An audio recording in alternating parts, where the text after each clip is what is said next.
বাণিজ্য উপদেষ্টা শেখ বশির উদ্দিন জানিয়েছেন, দেশের চালের কোনো সংকট নেই, তাই কারণ নেই দাম বাড়ার। মজুত সংক্রান্ত কারণেই এমনটা হয়েছে, তাই চাল আমদানির ব্যাপক প্রস্তুতি নিয়েছে সরকার। শিগগিরই কমে যাবে চালের দাম। সকালে রাজধানীর বেগুনবাড়ি দীপিকার মোড়ে টিসিবির স্মার্ট ফ্যামিলি কার্ডের মাধ্যমে পণ্য বিক্রির কার্যক্রমের উদ্বোধন করে তিনি একথা বলেন। বাণিজ্য উপদেষ্টা জানান, আগের কাগজে কার্ড বাতিল করে আজ থেকে কেবল স্মার্ট ফ্যামিলি কার্ডের টিসিবি পণ্য বিতরণ হয়েছে।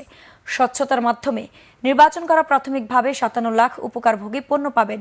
আরও 35 থেকে 40 লাখ কার্ড দেওয়ার সুযোগ আছে। বাণিজ্য উপদেষ্টা আরও বলেন, ব্যাংকে কোনো ডলার সংকট নেই। গত বছর সর্বোচ্চ রেমিটেন্স এসেছে, রপ্তানিতে প্রবৃদ্ধি হয়েছে প্রায় 17%। আমাদের কাছে মনে হচ্ছে একটা সাময়িক মজুতদারি ঘটনা ঘটছে।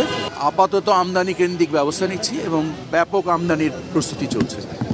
তো এই আমদানির ব্যাপকতার ফলে স্থানীয় বাজারে আমাদের ধারণা মূল্য হ্রাস ঘটবে, কিন্তু যারা মজুত করছেন তারা ভোক্তাদের কষ্টে হয়তোবা সাময়িক মুনাফা করছেন।